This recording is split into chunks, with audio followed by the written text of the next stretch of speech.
Hello, welcome to this video, and today, just like in the previous video, I'm going to disassemble my N64 today. So I have all my equipment here. I have my tech kit, I have the isopropyl alcohol, cotton swabs, and I have that 4.5 game bit socket that I talked about that is crucial for disassembling an N64. So let's get to it. Alright, so first things first, I'm actually going to take out what is called this jumper pack. So this is the piece of equipment that is required for the N64 to run. So we're going to take that out first and of course take off the cap for it first, and that is going to allow us to disassemble it even further. Alright, so now we're on the back, so now we're going to take off all of the game bit screws.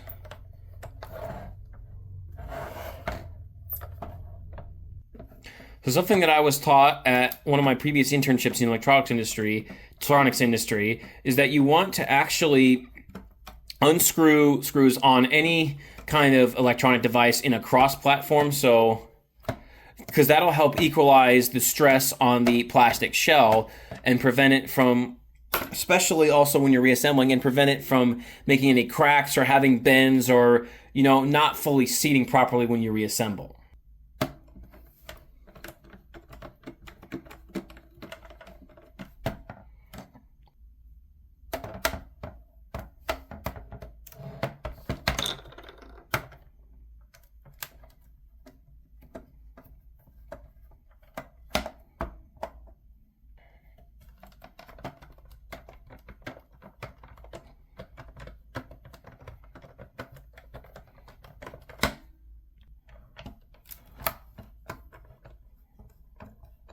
And one more thing here on the bottom, and a little bit of history. So this you also need to take off when you're disassembling. This was for Nintendo's proprietary disk drive attachment that went on the N64 exclusively in Japan. It didn't sell very well because it was just easier for people to just stick with the cartridges. And it's because it was exclusively in Japan, it didn't sell the whole lot, not as wide of a market, and because Nintendo's reputation was already damaged by choosing to stick with cartridges over discs, it didn't bode out well for them in the end. And that's why they did better with the GameCube. But moving on. So now we have our screws and bolts off. So now we can take off the top of the shell and we can clean it out. We got some, as you can see, there's a little bit of corrosion there. We're going to clean that off, and there's some dust. We're going to clean that off too with the air duster first.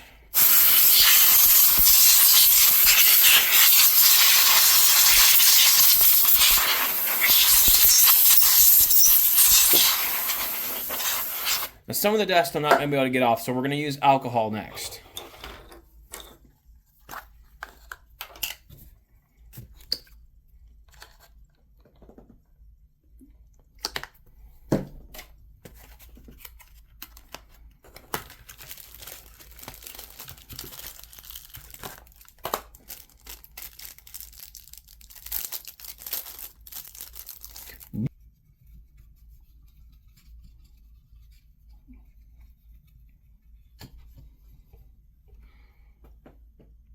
So as you can see, a lot of this dust is pretty well caked on. You see how dirty these Q-tips are, nasty. So we're gonna get a little more, I'm gonna drip a little bit of alcohol in there just to get it moving a little better. And then we'll see if that helps. All right, so I just realized in cleaning, we also got a couple of screws with some corrosion right here. This one and this one, so I am gonna take them off with my size number 1. And the size number 1 did not fit, so I'm going to grab a size number 2. Alright, so this is one of my other tools. It's a pen screwdriver. It holds multiple bits in this canister right here. Now I have a size number 2, so now we can get these things off. You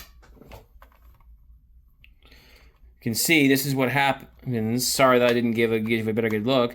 But problem is it took me a little bit of effort, as these screws, when they get high amounts of corrosion on them, they also corrode the threadings, which makes them increasingly difficult, probably like this one as well, to get off.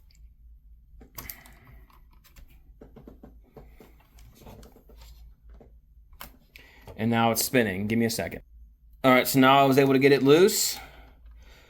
And another thing you got to be careful when you're removing corroded screws is that I'd probably even harm the threads a little bit and then it can, oh, sorry for that. Now you can see it a little better, because you might be able to see that the grip has been stripping a little bit when I just try to unscrew it. So you got to be careful of that when you're removing corroded screws. So now we got those out, and I'm going to continue cleaning. All right, so something that some technicians don't recommend, but I think is perfectly fine if you go about it the right way. I didn't realize that, seeing as how there's a lot of dust and debris caked in on this N64, another tool to use to clean up a little quicker is a tissue. Just make sure you dip it in the isopropyl alcohol as usual, and then just run it through and back, and this will help out a lot, get things out a lot faster, and still be good enough to clean and not leave any dust and debris behind. All right, so now I'm going to use the air canister one more time.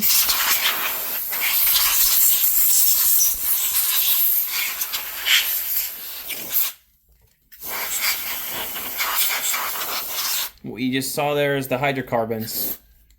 That's what happens when you hold the air canister upside down.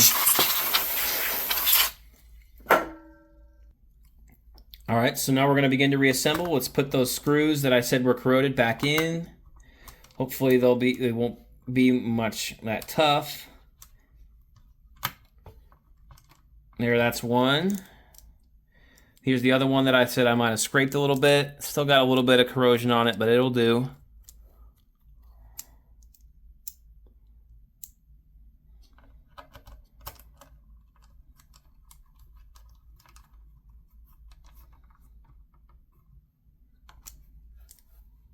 All right, so now we're going to put the shell back on.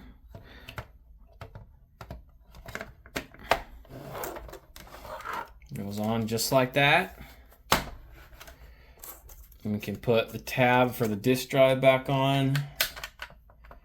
We begin putting on those game bit screws again.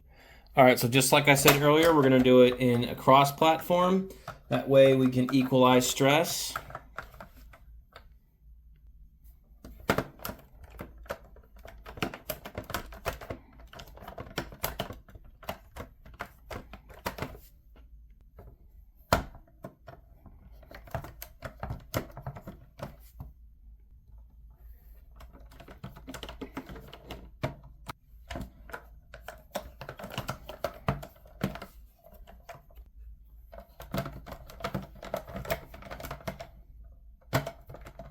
That one's being a little torquey. All right, so now we got all of our screws back in. Now we're going to put our jumper pack in so this thing can run. Being a little difficult. There it goes.